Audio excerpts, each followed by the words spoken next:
All right, let's make another video. So it's getting dark, but you can see enough.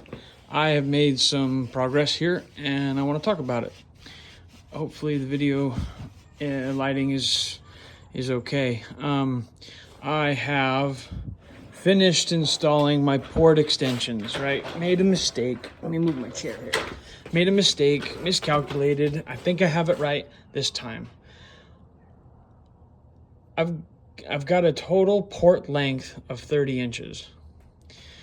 I believe that that's going to give me the tuning frequency that I want. So I added these panels here, as you can see, and I added a top and bottom brace. So the enclosure is currently on its side, this being the bottom, this portion going to be my battery bank. That's the plan anyway, is to have this section so that I can fabricate some sort of a structure for a battery bank.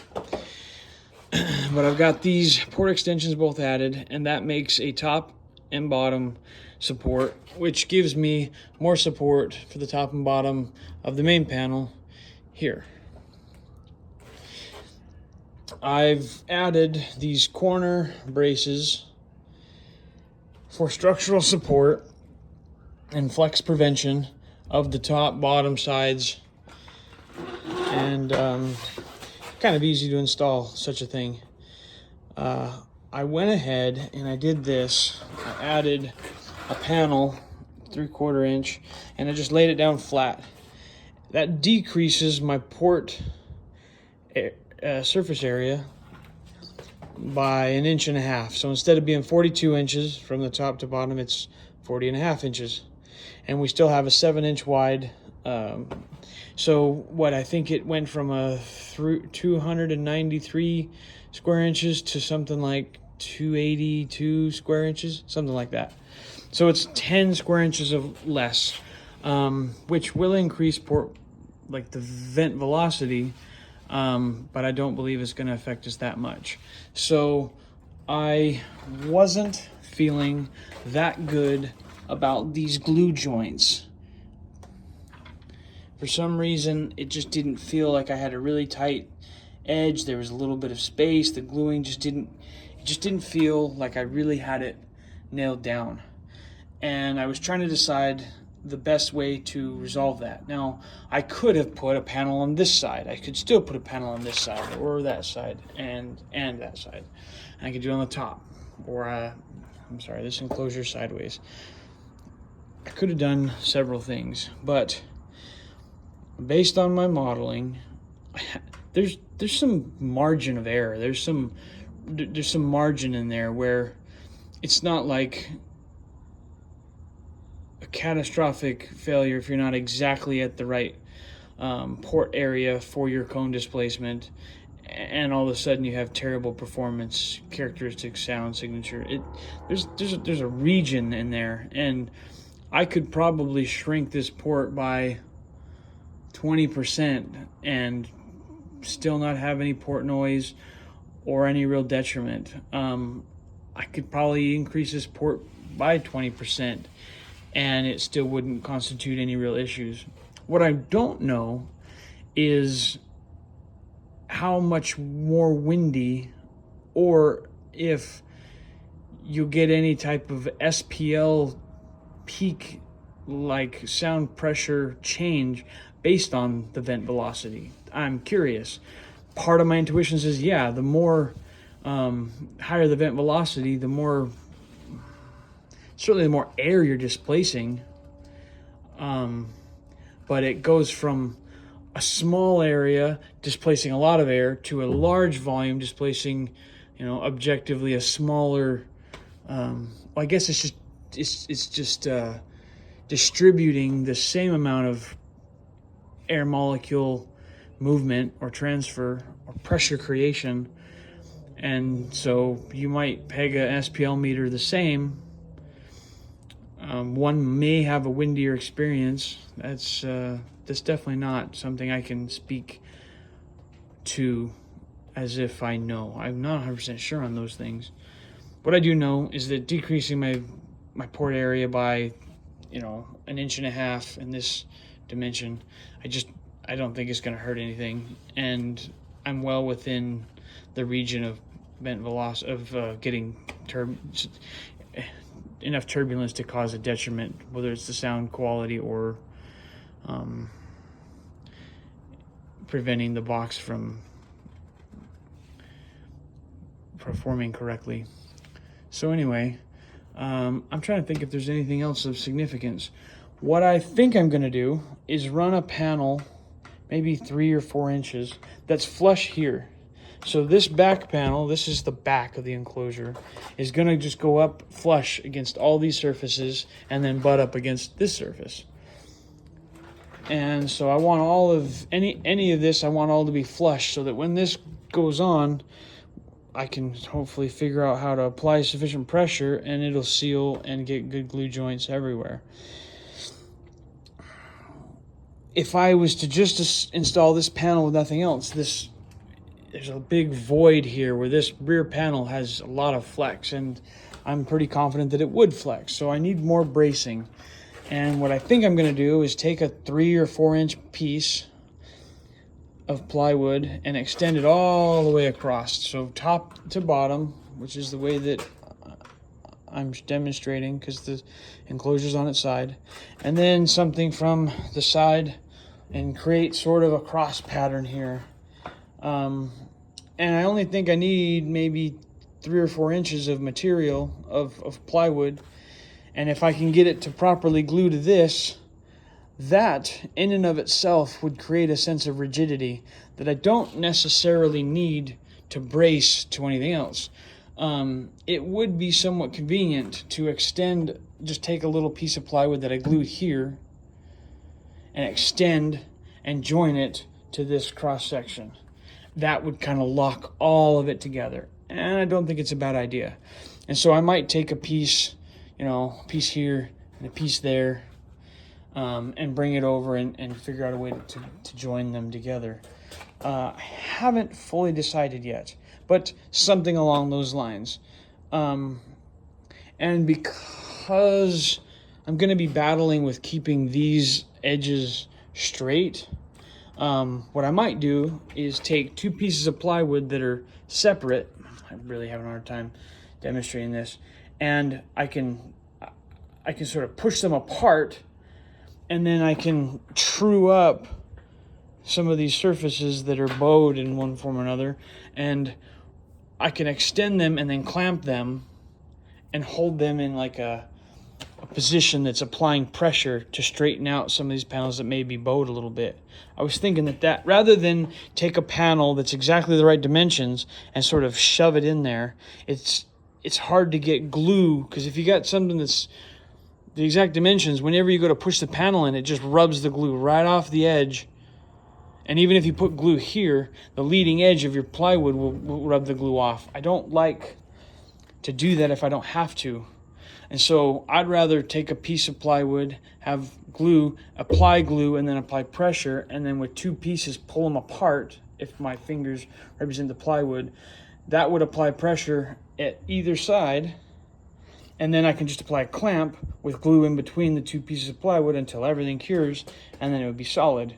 I'm probably going to take a straight edge so that as I'm gluing all this together, I can run the straight edge back and forth and make sure that I'm not creating something that bows outward or too far inward, and I should be able to get all that lined up. So I guess that's my plan. Let's take a look at the front of the enclosure. The lighting may be really bad, but it's starting to look like something. It looks like a jack-o'-lantern is what it looks like, just because of the lighting. Yeah, I'm excited. This is undoubtedly the largest enclosure that I've ever built.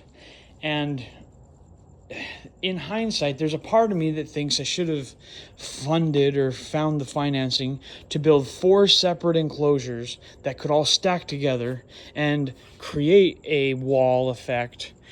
And then I'd have 4 separate enclosures that are easier to handle.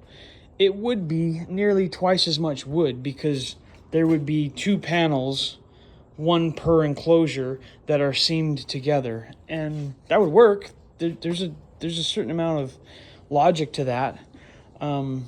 This was literally, I'm trying to use as little plywood as I can, and the trade-off is that I'm just building a massive enclosure. It's fun. I've never built a box this big.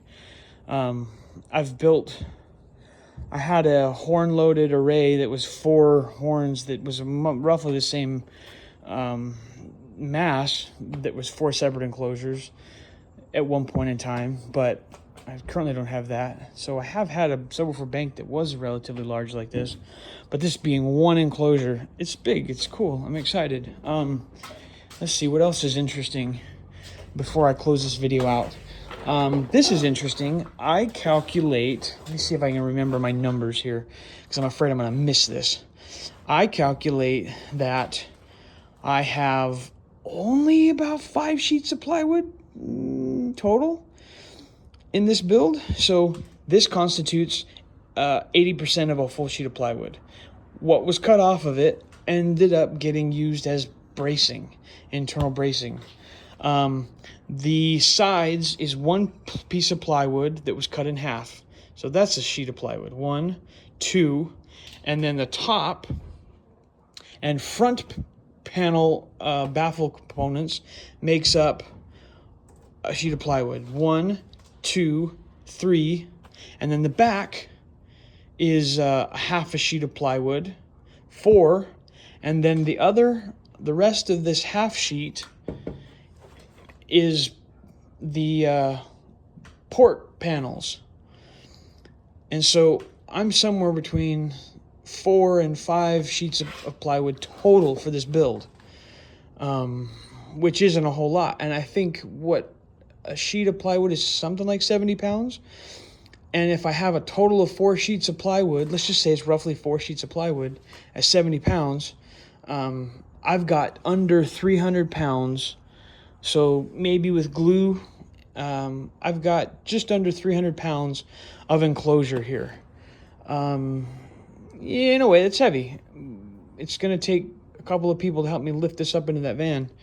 But it's really not that much wood when it comes down to it. The drivers I'm going to use, that I'm intending to use, is 48 pounds of driver. And so let's just call it 50 pounds. It's 200 pounds for subs and a 300 pound enclosure. This is only, 500 pounds? 500 pounds is 2 healthy human beings, right? It would be the additional weight of 2 passengers in the back of a vehicle for this entire subwoofer enclosure configuration. That does not include the wiring or the battery bank, which likely to be the most expensive, the most heavy component, because I'm probably going to end up using like AGM, glass, whatever the G stands for, glass something or other batteries. They're relatively affordable, and I think I can get by with them. So I'm going to find maybe just a mess of RV batteries that I can't afford to do lithium. I can't afford to do, so I'm just thinking that it's going to be a bunch of inexpensive, like RV grade batteries, is kind of what I'm currently hoping to sort out. Those are interesting facts. Let's see what else is going on here of utility. Nope, no vehicle progress yet. Because the vehicle sits under this tree, birds are just having an absolute heyday, and the vehicle looks atrocious. And because I got a shattered window, who knows what kind of creepy crawlies are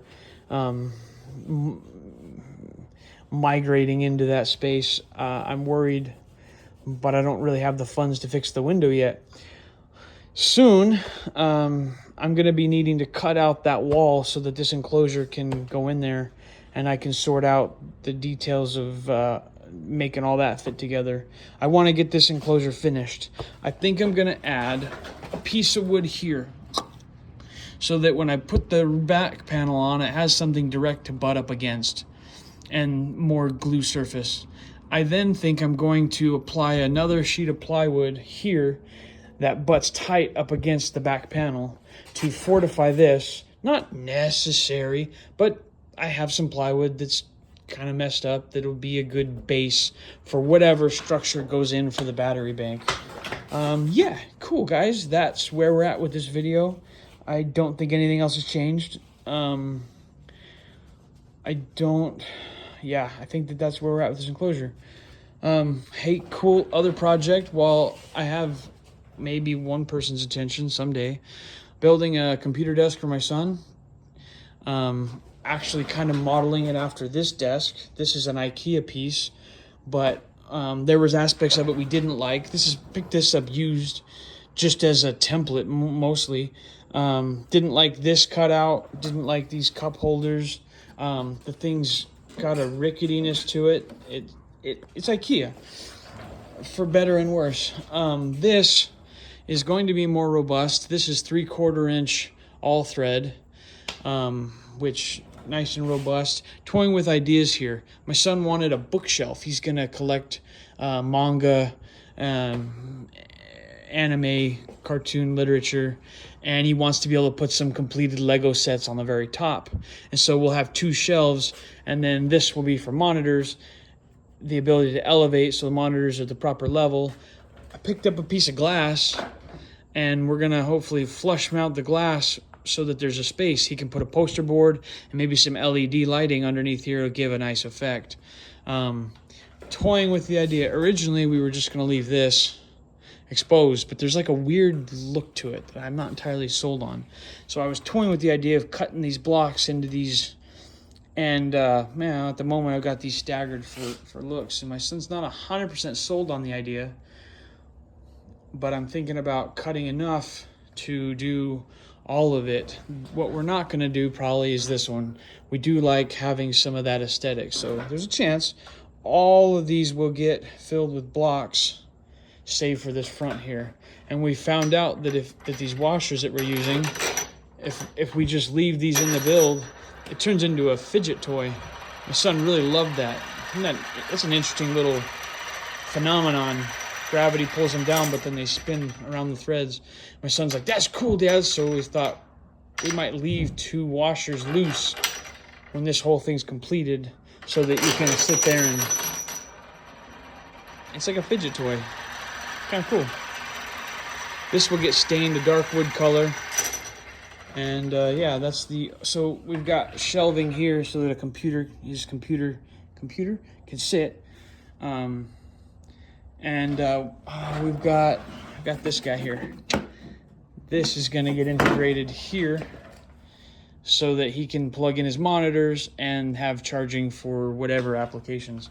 While I've got your guys' attention, if anyone ever watches these videos, building a speaker box for a customer, this is what I'm going to call a hybrid series tuned 6th order enclosure, because it's not conventional by any means. Obviously, it's for a kicker sub. This is a Solo X driver, really expensive, out of my price range. But this box is, 2.5 cubic feet, tuned to about 31 hertz. And we're going to put a cover on here.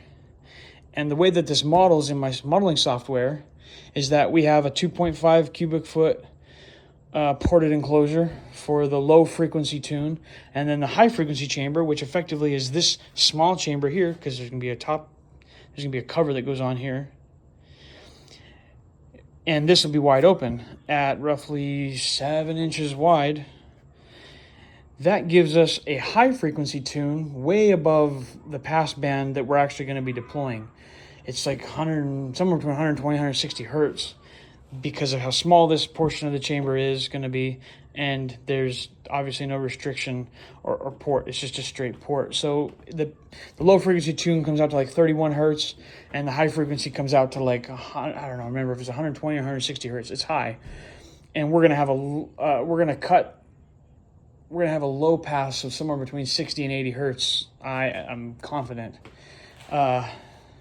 The reason for this design is that the customer wants to lay a seat down. This goes in the trunk of a sedan, and they're going to lay one seat down. And the way that the enclosure fits in the trunk, there is roughly 7 inches of space from the seat being laid down. And this will butt up as tightly as is realistic to the back, and we'll be able to vent a lot of acoustical energy forward. I realize the subwoofer is omnidirectional. We're still going to pressurize the trunk, but it should decrease the amount of pressure the trunk experiences, as opposed to just having 2 subs or 1 sub and a ported enclosure that's just sort of haphazardly placed in the trunk. This hopefully will generate a lot of sound pressure forward, and hopefully will reduce some of the trunk rattle and give us a more direct transfer of acoustical energy into the front cabin. Mathematically and scientifically, this sub's omnidirectional and simultaneously pressurizes all cavities at once. So I think that theoretically this design concept doesn't work, but my experience is that you do decrease trunk rattle by having a design of a similar nature. Yeah, I've been working with, so none of the literature I've ever read specifically tells why you would want the high frequency chamber larger than the rear, other than you want to make sure you have enough potential volume or airflow to compensate for the amount of displacement that the front of the cone creates, and then what comes out of the port from the back of the cone. You want the front of the chamber to have lots of open volume for that purpose. It's not common to see the high frequency chamber smaller than the low frequency chamber, but Hoffman's iron law suggests that you don't need a huge high frequency chamber because it's the high frequency, and you can achieve high frequencies with smaller enclosures. Hoffman's iron law says you got to have, if you want to play low, you got to have large, whether it's the enclosure, the driver. You got to be able to compensate for the amount of air you have to displace to generate those frequencies.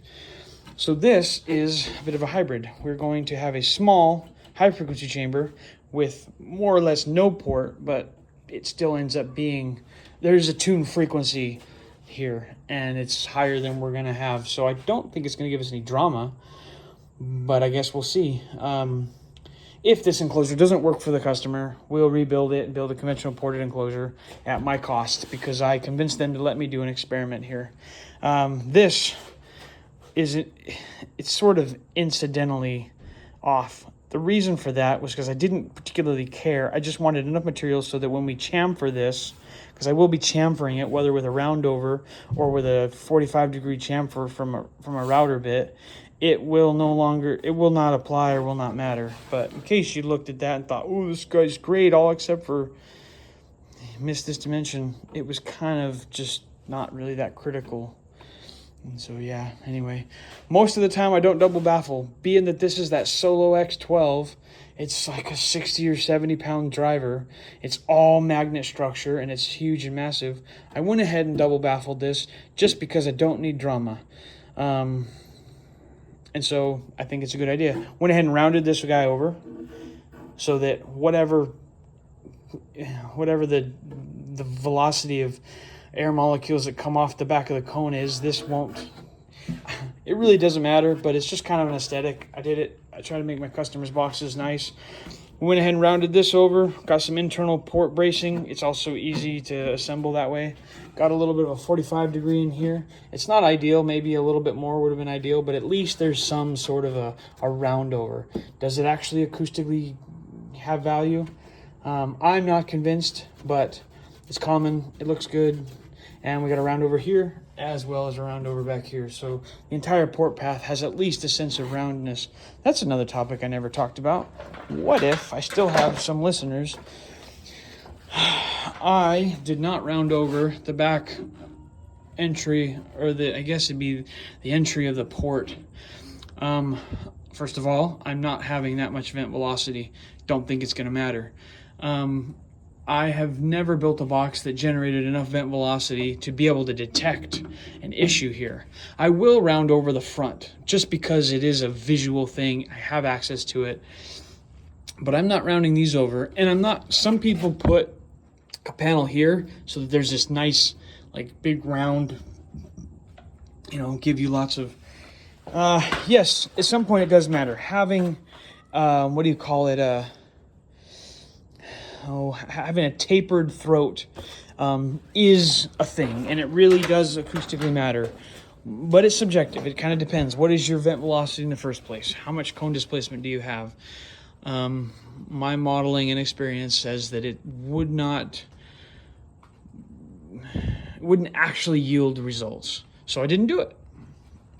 I don't know if it was lazy or, I mean, I suppose it's laziness. I just don't think it's really gonna matter enough for me to worry about it.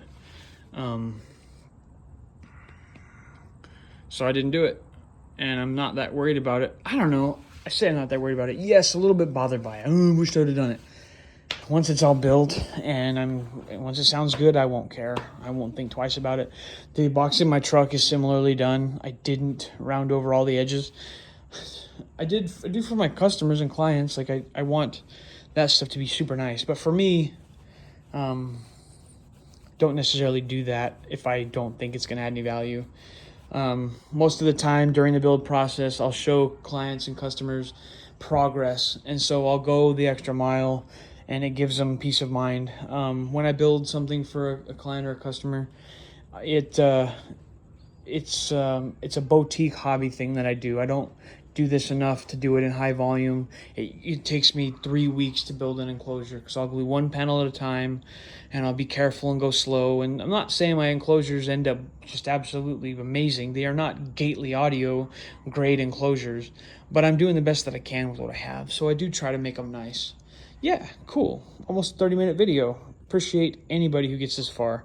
I am grateful and lucky to have any support.